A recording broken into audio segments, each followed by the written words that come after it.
Okay, in this video, we're going to be talking about how to get a ton of traffic from Yahoo Answers. Now, Yahoo Answers will bring you traffic in two ways. Wikipedia will bring you, in the last video we showed you, it'll bring you traffic from the actual site, from human beings seeing it and clicking a link. Now, what Yahoo will do is it'll bring you traffic from that same thing, from people going there and reading your answer and wanting to check out what else you have to say. But it'll also help you by improving your search engine ranking as well for your site. Now, the resources, what you'll need in order to do this, are free, but it will take you a little bit of time. And what you'll need is two separate Yahoo accounts, and you'll also need a Twitter account. Now, all those are free, and this technique, just to be upfront with you, is a little bit gray hat. And the reason is because you're going to be asking a question yourself and then answering the question from another account. And obviously, if you ask it as Jim Jones and answer as Jim Jones, it's not going to be very convincing or help anything. So you would have to do the whole uh, virtual name or whatever. So you can always do something which is clearly a fake name, like Joe Freedom, or John Marketer or something like that, so that people know, hey, obviously this isn't this guy's real name, but he's in this niche. If you're in the real estate niche, you could be Joe Real Estate or whatever. So anyway, let's jump into the technique here.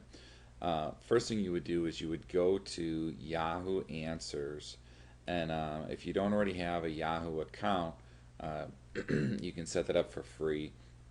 And again, it's very simple. I'm not going to go through that in this video because it's self-explanatory. But all you would have to do is just sign up for free and create two different accounts. And then if you come here to Yahoo Answers, you can see, for example, somebody that's already asked a question. This is what it'll look like after you ask a question. In this case, this guy's asking, hey, how do I ask this girl out? So let's say, for instance, you're in the dating niche and you have a video series that teaches people how to talk to women or ask girls out in order to meet the woman of your dreams and marry her. Okay, well, you could ask a question like this, and obviously you want to write it in your own words so you're not copying anything.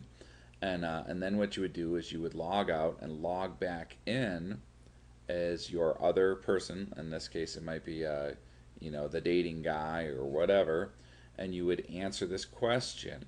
Okay, now when you answer it, you want to, both in the question and in the answer, have your keyword term in there. So in other words, how do I ask this girl out would be your keyword term. Okay, if your term is how to make money in trading, your question is how to make money in trading. Okay, and then what you want to do is, in your question, you want to mention that in the first sentence very early on. So if your question is, or your keyword is, how do I make money with trading, you want to have the title be, how do I make money with trading? And then your first paragraph might start out with something like, I'm wondering if anyone could tell me, how do I make money with trading? And then for the rest of the question, because the question isn't very long, normally it's about a paragraph, you don't want to mention those words again. So you don't want to say, how do I make money with trading, because I've been trading for a while and I've got a lot of questions about how to make money. You don't want to do that. Okay, what you want to do is think of your question here as a little website that you're optimizing for the search engines. And when it comes to optimizing for anything, whether it's for a blog or an article or a website or a Yahoo question or Squidoo Lens, whatever, Google and the other search engines see this like a shopping list. When you go to the store, the most important thing that you need to get is on the top of the list. It's not on the bottom. Okay? And if you have, let's say, for example, you need to get milk from the store. Um, your spouse says, when you go to the store, I don't care if you forget everything else, just don't forget milk. You're going to have it on the top. Okay, it's probably going to be bold, it's going to be underlined. You know, that's your way of saying this is the most important thing. And that's the way that the search engines and Yahoo and everybody else will see it as important. So mention it first, don't mention it at the end, don't mention it in the middle because it sounds too spammy. Just mention it at the beginning. Hopefully I made that clear. Um, Now, when you answer the question in the other account, it's the same thing. You know, you ask the question, how do I ask this girl out, or whatever it is. You know, the number one tip I can give you is this, this, and this. And what you want to do is you want to link back to your site, okay?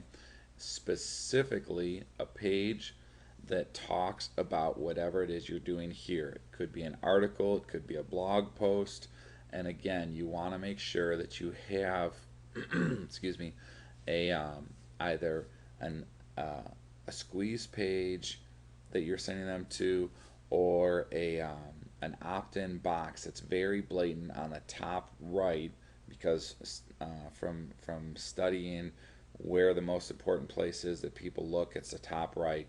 Okay, have your chance for them to get some free information about this topic on the top right. And the reason you want to do that versus just sending them to an offer or whatever is it's just like a squeeze page. You can get, 30% and up of your visitors to this site on your list, or you can just try and get 1% of them to buy. So obviously we want to get 30% because we can go ahead and sell them something right afterwards. But why not get everybody into your sales funnel at first right away? Now, Yahoo Answers has a great relationship with Google and with the other search engines. So when you do this, you're going to get a lot of natural organic traffic from people that are in Yahoo Answers that are saying, hey, I was curious about that too, and that sounded like a good answer that guy gave. He mentioned that he teaches some other, great similar information on his site, datingtips101.com or whatever it is. I'll go check it out. And people will find it on the search engines based on your keyword. So definitely do it. It's a great resource. It's a great way to get a lot of traffic, and it's free, and it really doesn't take very long. Now, it's important to understand this. This is a key element to this technique. Yes, you post the question, then you log in as the other account and you answer the question with a link to your website. But if you just do that, you'll miss it. Okay? What you have to do next is you have to log back in as the person that asked the question and choose your other person's answer, in other words, your fake account or whatever, as the best answer. And you can wait, a couple hours to do this, or maybe even, a day or two. But by doing that, it gives the authority to Yahoo and to Google that answer was the right answer. It's kind of like Wikipedia again. Okay, well, the people have voted, and this is the best answer. So when you do that, you'll end up getting, more feedback, more popularity, more rankings, and more visitors. So ask the question, have a second account answer the question, and then go back to your first account and say, this was the best answer, and choose that. So that's all you have to do. Again, don't forget to take advantage of your traffic by having a squeeze page or by having a opt-in box with a free offer on the top right of your page as soon as they do that.